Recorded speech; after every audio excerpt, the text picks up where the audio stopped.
many of the Iranian leaders of Islamic Republic who come outside Iran, who come to the United States, and there is a possibility for a journalist to talk to them face to face, they won't accept any invitation to interview, to be interviewed by people like me. They prefer to be interviewed by journalists that they are not challenging, and they just listen, they ask a question and they listen to them and go to the next question. Let me ask you, as a journalist, how you believe we should treat this regime in Iran at this point. It is clear, I say this as a statement of fact, not out of any editorial kind of position. It's clear that the leadership of the regime in Iran are a bunch of liars. I mean, they will say, they will characterize protests as terrorists. They'll talk about a kid as some kind of a threat to religion. They'll claim that they didn't execute, or that they did, but it was for this reason or that.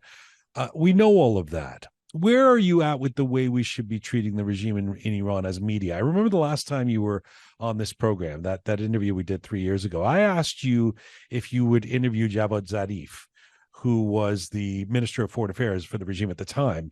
You said yes, you would. Would that be true now, Homa? Would you give a platform to Raisi or Hossein Amir Abdullahian, the foreign minister now? As a journalist, you should interview anybody. You can interview and you should interview anybody, but it all depends on the question that you're asking, or depends on idea that you have. You want to be a journalist with fact-finding, or you're an investigative journalist and you're a challenge, you can do challenge. And if somebody is talking to you and you know that they're just lying in their answer to you, you should challenge them. And if you have these quality of a journalist, that is really the most important quality that a reporter or an interviewer should have, yes, you should interview. If you're interviewing without and that don't have any clue how to challenge the person that you're interviewing, is better not to. So I believe many of the Iranian leaders of Islamic Republic who come outside Iran, who come to the United States, and there is a possibility for a journalist to talk to them face to face, they won't accept any invitation to interview, to be interviewed by people like me. They prefer to be interviewed by journalists that they are not challenging, and they just listen, they ask a question and they listen to them and go to the next question.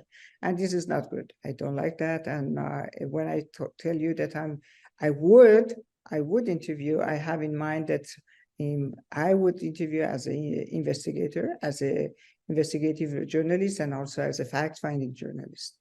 Let me gently challenge you on that. Or here's the issue for me, because I'm 100% with you that journalists should interview everybody, and I'd like to think of myself as somebody who would want to, interview Mussolini and get to the bottom of that the ego and whatever it was. But when it comes to these guys and the uneducated nature of the world about what's going on in Iran, you see, Christiane Amanpour had Abdullahian on CNN.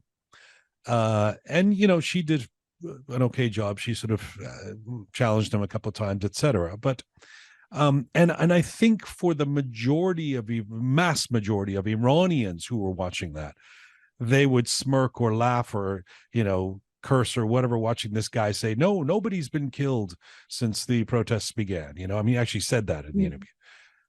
But my concern is all of the other people who'd be watching, who aren't Iranian, who are watching and are hearing somebody say something that these outright lies. It's not like Trump or somebody that they're used to, they know, or that's some of that's baked in. They're just watching this guy who's this from some other place in the world, who's saying no, nobody's been killed, and the interviewer saying no, a few people have been killed, and they go, oh, okay, well, there's two sides to this. Maybe there weren't as many deaths as they say, and of course there aren't two sides. So that was my concern with that interview, where I thought, why are we giving this guy a platform? I think some journalists that are interviewing Iranian people from Iranian government, the members of Iranian government, they think that they're just doing this to give some idea about the guy to the leaders or to government of that country, not for the general audience or general public. Because general public, you know, they listen now and they just decide right away what the way that you're telling me. They can make false decisions, or they can just say, oh, yeah, there's two ways of this. But if the target audience is to let the government, the people of the government, the ones that can make decision know about this is different. So yeah, in case that you're talking about general public, I'm with you, but if these interviews goes somewhere, then in the State Department, in the White House, then this is different.